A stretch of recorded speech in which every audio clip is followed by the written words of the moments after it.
So today I'm about to show you how to create an email AI agent in N8n.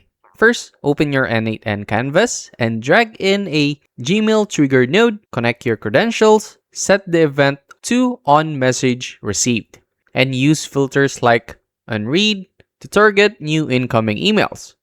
Next, drop an advanced AI agent node right after the trigger.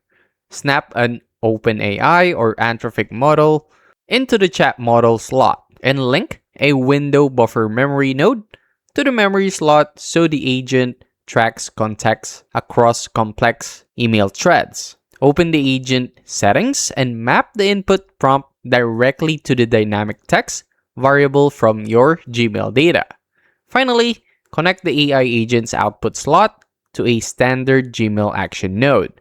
Configure it to send email, pass the sender's original address as the recipient, copy the original subject line with RE prefix, and map the AI's generated response directly into the main message body field. And that's it. That's how to create an email AI agent in N8n. If this helped you out, make sure to like, subscribe for more quick tutorials like this, and comment down below what other topics you want me to break down next. I'll see you on the next one.